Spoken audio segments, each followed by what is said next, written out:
Hi hello welcome to hello kitchen. నేను ఈరోజు ఎండు రొయ్యల కర్రీని ప్రిపేర్ చేస్తున్నాను.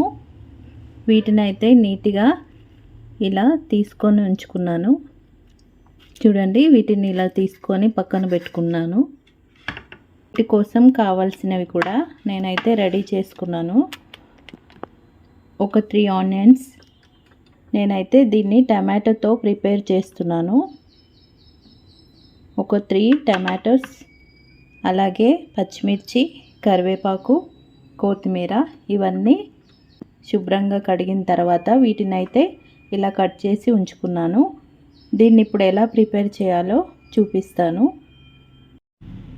చూడండి, రొయ్యలు ఒక 30 గ్రామ్స్ అయితే తీసుకున్నాను నేను. వీటిని నీట్గా కడుక్కుందాము. ఒక 3 టైమ్స్ కడుక్కొని వీటిని పక్కన పెట్టుకుందాం.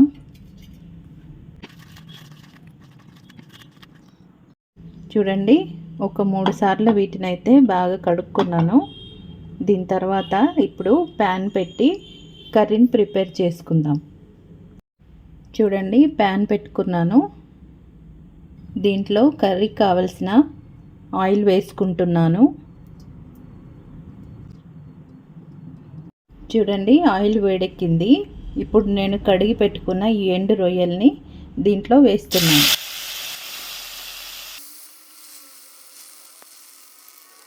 చూడండి, అన్నిటిని వేసుకున్న తర్వాత వీటిని కొద్దిగా ఆయిల్లో ఫ్రై చేద్దాం. ఇలా చేయడంతో కర్రీ అయితే కమ్మగా ఉంటుంది తినడానికి.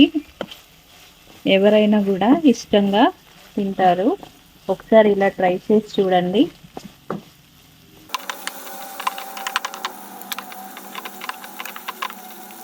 చూడండి, వీటి కలర్ చేంజ్ అయింది కదా. వీటిని ఒక ప్లేట్లో తీసుకుంటాను.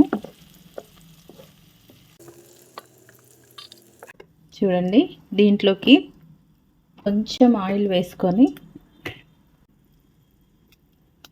చూడండి, ఈ విధంగా ఆయిల్ వేడెక్కిన తర్వాత దీంట్లో కొద్దిగా కరివేపాకు,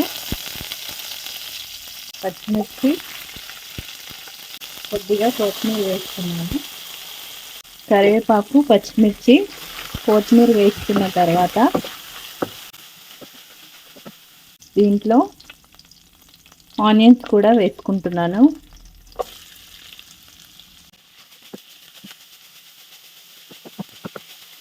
ఆనియన్స్ వేసాం కదా, ఇది తొందరగా ఫ్రై అవ్వడానికి దీంట్లో సాల్ట్ వేస్తున్నాను. రుచికి సరిపడా సాల్ట్. ఆనియన్స్ చక్కగా వేగాలండి, లేకపోతే కర్రీ బాగోదు. ఇంకా ఆనియన్స్ వేగాలి. ఆనియన్స్ కొద్దిగా ఎర్రగైన తర్వాత దీంట్లో కావలసిన ఇంగ్రీడియంట్స్ వేసుకుందాము. చూడండి, కొద్దిగా కలర్ చేంజ్ అయింది కదా.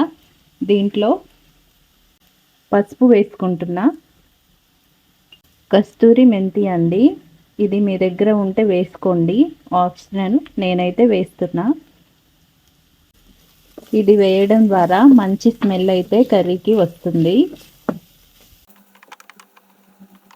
చూడండి, ఆనియన్స్ అయితే బాగా ఫ్రై అయిపోయినాయి. దీంట్లోకి ఫ్రెష్ అల్లం అయితే వేస్తున్నా, 1 టీ స్పూన్. అల్లం కూడా మంచిగా కలుపుకోండి. దీన్ని ఆయిల్లో ఫ్రై చేసుకుంటే పచ్చి వాసన పోతుంది.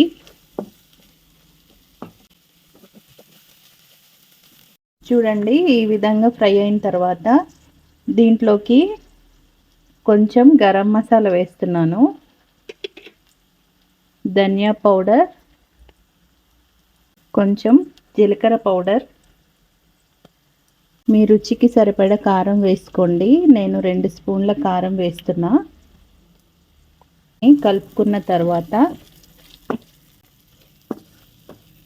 ముందుగా కట్ చేసి పెట్టుకున్న 3 టమాటోస్ కట్ చేసుకున్నాం కదా, ఇప్పుడు వీటిలో వేసుకుందాం.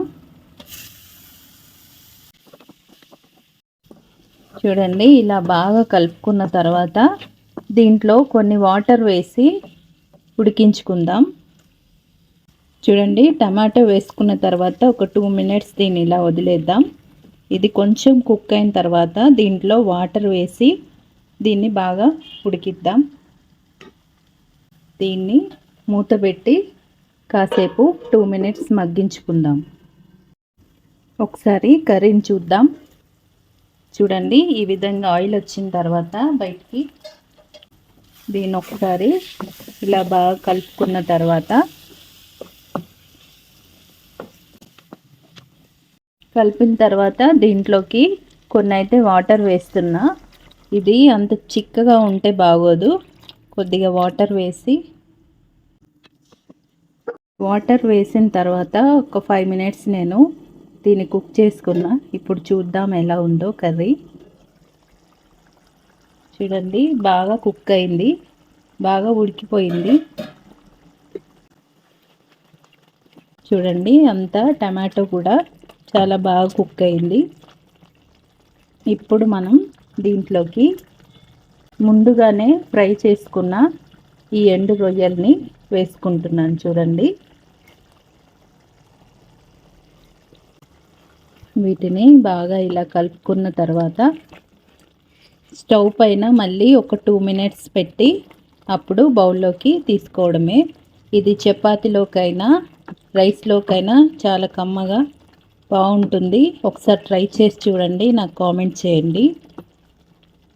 చూడండి, ఇవి వేసిన తర్వాత చివర్లో కొత్తిమీర కూడా వేసుకొని ఒక 2 మినిట్స్ నేను మూత పెడతాను. చూడండి,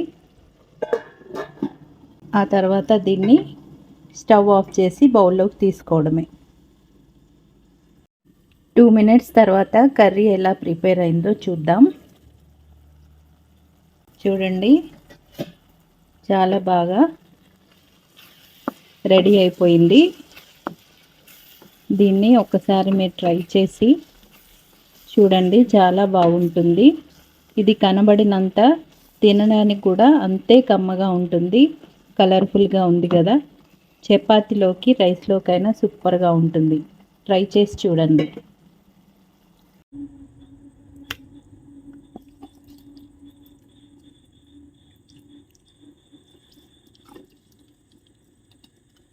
ఇలా ట్రై చేసి చూడండి. ఎప్పుడు తినని వాళ్ళు కూడా చాలా ఇష్టంగా తింటారు ఇలా మీరు ప్రిపేర్ చేసినట్లయితే. ఇంతేనండి, సింపుల్గా ఎండు రొయ్యల కర్రీని టమాటోతో ఇలా ప్రిపేర్ చేసుకోవడమే.